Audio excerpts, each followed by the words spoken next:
dimulai di tahun 2014 kurang lebih. 2014 itu saya punya pengalaman berinteraksi dengan teman-teman disabilitas itu melalui Special Olympics Indonesia.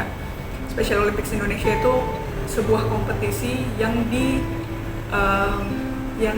sebuah kompetisi olahraga untuk teman-teman disabilitas di lingkup sekolah. Di situ muncul keresahan kayak ini teman-teman akan kemana setelah sekolah, karena eksistensinya yang saya rasa saat itu kurang setelah sekolah.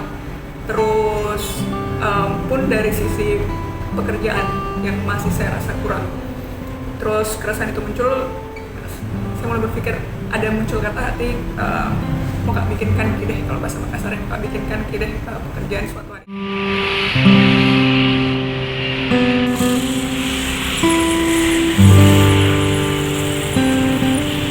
Selamat datang di Cafe Tulus.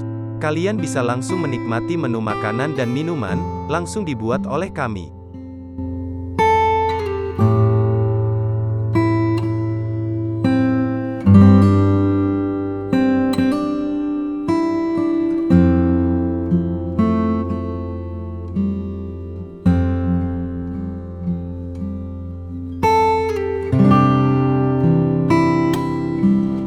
Bikin pelatihan barista untuk teman-teman dulu juga, dan akhirnya setelah buat pelatihan masa hilang gitu kan, misalnya kayak terus kemana, kayak setelah mereka sudah bisa membuat kopi dari pelatihan itu.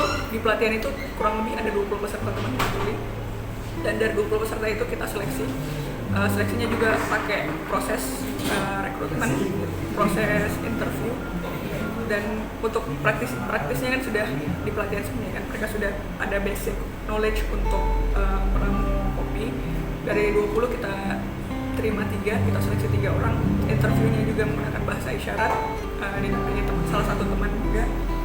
Begini, yang saya ingin capai adalah ekosistem yang inklusif. Untuk mencapai ekosistem yang inklusif,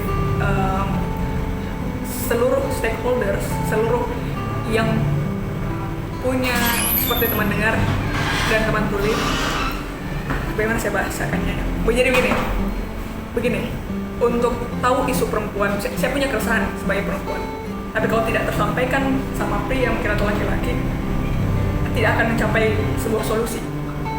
Paham maksudku? Jadi untuk meningkatkan awareness, saya harus merangkul teman-teman dengar supaya sadar, supaya tahu caranya berinteraksi, supaya memahami bahwa ada eksistensi teman-teman disabilitas di sini yang butuh perhatian. Makanya programnya itu lebih mengharapkan teman-teman dengar.